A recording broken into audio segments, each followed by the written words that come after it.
백두대간 인문기행 64와 허준의 동의백원 편입니다. 첫째, 병이 걸리기 전에 병이 안 걸리도록 예방을 중시한다. 둘째, 수없이 많은 처방전들이 요점을 간추린다. 셋째, 이 땅에 자생하는 약을 구하고 누구나 쉽게 쓸 수 있도록 약초 이름을 한글로 쓴다. 동의보감 서문을 이었습니다. 임진왜란으로 몽진을 거듭하던 못난 임금 선조는 늘 편두통과 화병, 스트레스로 자악하며 기록에는 조현병 증상까지 보이기도 했다고 합니다. 그런 선조의 옆에는 마지막까지 의 허준이 있었습니다. 불치의 병으로 알려진 왕자 강해군의 두창 천년주를 완치한 의 허준은 임금 선조의 신임을 한 몸에 받지 않을 수가 없었습니다. 7년간 외적의 침략으로 한반도는 초토화되고 허기와 질병에 노출될 백성은 산속으로 숨어들 수밖에 없었습니다. 우리의 백두대간에는 예로부터 자생하는 초근 목피가 있었고, 초근 목피에는 우리가 살아가는 양생과 만병통치의 오염이 있었습니다.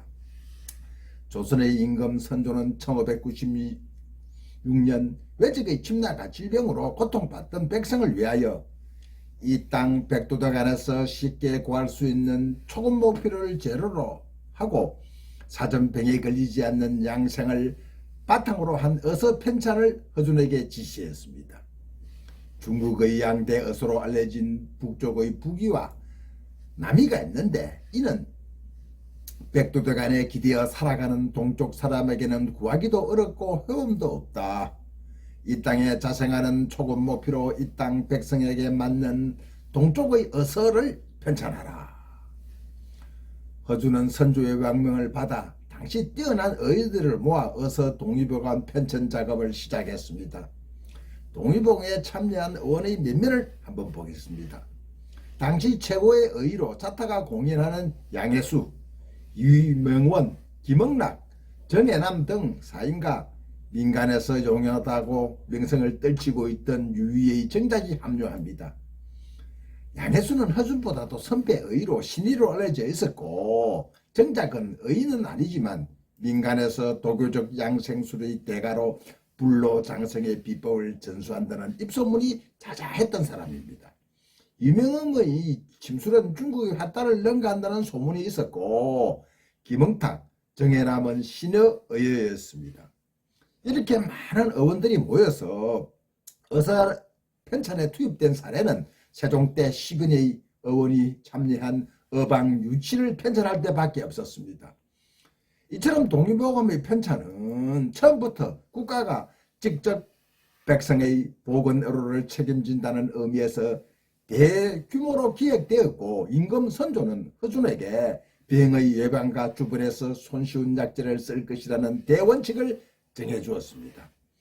델버니 서문에 따라 예방과 처방, 이 땅의 약재란 세 가지 원칙을 가지고 정해졌었는데, 1597년 1월 외적이 다시 쳐들어오는 정유재란으로 인하여 의원들이 뿔뿔이 흩어져 동의보감 편찬 작업은 중단되고 말았습니다. 전쟁이 끝난 후 1601년 봄 선조는 허준을 다시 불러 왕실에 소장하고 있던 고금의 어서 500여 건을 주면서 동의보감 편찬을 다시 독려했습니다. 1608년 선조가 승하하자 그 체감을 물어 허준은 어주로 유배되고 맙니다.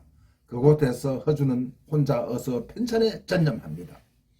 1610년 8월 허준은 동의보감 25건을 완성해 임금 광해군에게 바쳤습니다. 광해군은 허준이 선압의 유업을 완수했다고 기뻐하며 좋은 말 한 필을 상으로 내렸다고 합니다. 그럼 여기서 동의보감 내용을 한번 살펴보기로 하겠습니다. 동이란 중국 남쪽의 남이와 북쪽의 북이에 비견되는 동쪽의 전통의학, 즉 조선 백두대간 이 땅에서 얻은 이 땅의 백성을 위한 의학 의술이라는 뜻입니다. 동의보감 내경편 첫 장을 그려진 신형 장부도는 인체의 장기와 그 특징을 그린 것으로 동양의 전통적인 자연관인 하늘, 땅, 사람 등 세 가지 요소를 인간의 몸의 상징화한 해부 그림입니다. 즉 하늘을 상징하는 둥근 머리, 땅을 상징하는 몸, 머리와 몸을 연결시키는 사람의 가장 중요한 구조체적인 척추가 묘사되어 있습니다. 하늘과 땅이 지닌 선천기운과 인체 안의 후천기운이 인체 내를 통해 순환하는 자연의 원리를 그림으로 보여주어서 인체의 작은 우주라는 의미를 지니고 있다고 봐야 합니다. 둥근 머리는 하늘을 상징하고 모란바른 땅을 상징하며 하늘의 사계가 있고 사람에는 사지가 있다. 하늘에 오행이 있고 사람에는 오장이 있으며 하늘에는 육극이 있고 사람에는 육부가 있다. 이를 우리는 오장육부라고 부릅니다.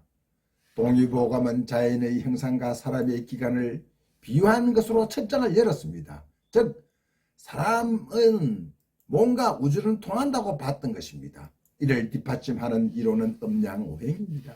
음양과 오행은 하늘과 땅 그리고 인간의 몸으로 연결되어 있다고 했습니다. 만물의 행체가 되는 이치를 사람의 몸에 적용해서 천지의 기운은 사람의 몸과 마음으로 이어져 있다고 본 것입니다. 즉 통하면 아프지 않고 통적 불통, 통하지 않으면 아프다. 불통 적통, 바로 이러한 이치가 동화보감 양생의학의 핵심입니다.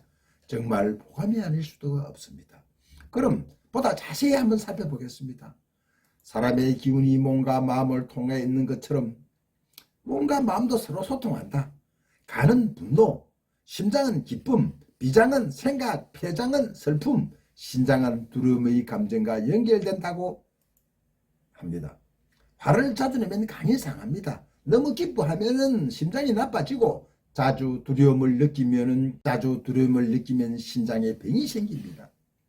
이처럼 삶의 모습을 비추는 거울입니다. 희로애락과 오장육부가 연동된 것은 질병의 삶, 즉 생활 습관에 따라 조절된다는 것입니다. 동의보감에서는 먼저 병의 치유를 어떻게 살아가는가 하는 문제가 아닐 수 없었습니다.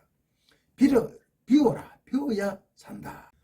심신을 가볍게 하고 삶의 찌꺼기를 비우고 항상 모자란 듯 해야 건강해진다는 말입니다. 우리의 몸 안백에 적재된 삶의 잉여 덩어리가 소통의 길을 막습니다. 인간은 과식으로 인한 몸 안에 혈전, 근종, 암세포, 담음 등이 쌓이고 짜증, 감정의 분출, 악담, 과식, 가욕은 만병의 근원이 된다고 했습니다. 약과 침은 몸 안의 찌꺼기를 일시적으로 제거를 할 수는 있지만 우리 몸을 잠시만 결의하면 삶의 노폐물이 쌓이는 법, 삶이 변해야 몸도 변한다고 했습니다. 삶에서 비우고 드러내면 몸의 찌꺼기도 자연 비워지고 가벼워져 건강을 유지한다는 말입니다. 환자는 먼저 마음속에 있는 의심, 불안, 불평, 욕심을 다 내려놓고 뉘우치며 성찰을 해야 합니다. 그럼 약을 쓰기 전에 병은 쉽게 낫게 된다는 주 내용입니다. 정말 지금 들어도 물어볼 732 지혜가 아닙니까? 허준이 말한 이 양생은 우리의 풍류를 바탕으로 백두대간에서 얻은 의학이라고 필자는 봅니다. 동의보감 탕액편에는 허준이 의원으로서 그동안 허음을 본 1212종의 약자에 대한 자료와 4409종의 처방을 모았습니다. 특히 백두대간 산천에서 쉽게 구할 수 있는 약재 637개의 이름을 백성이 쉽게 구하고 쓸 수 있도록 한글과 토속으로 기록했다는 점에서 찬사를 보냅니다. 최첨단 의료 장비와 의료 서비스가 날로 발전한 이 시대, 반비례하듯 우리의 몸과 마음은 더욱 쇠퇴해지고 있습니다. 먹방, 무분별한 트롯으로 일시적 입과 눈을 즐겁게 할 수는 있지만 이는 만병의 근원인 독이라는 사실을 알아야 합니다. 따라서 동의보감의 양생 이치는 이 시대에 더욱 요구된다고 할 수 있습니다. 허준의 동의보감은 당시 180여 권의 넘는 전문 의학 서적이 인용되었으며 대체 의학으로 도교, 유교, 불교 서적 등을 참고했다는 점을 밝히고 있습니다. 전 세계 어디에서도 거론한 적이 없는 백성의 보건의료에 대한 책무가 국가에 있다는 이념은 임진왜란 속에서 얻은 하나의 큰 소독이며 병이 생기기 전에 예방한다는 양생의 개념을 먼저 적극 제시하고 있습니다. 동의보감은 백두대간뿐만 아니라 당시 어로 선진국이라고 자청하던 중국에서도 1717년부터 30여 차례 허준의 동의보감을 참고한 계량 동의보감, 정도 동의보감을 발행했고 일본에서는 1724년 이후 세 차례 간행되었다는 사실은 한류의 또 다른 원조가 아닐 수 없습니다.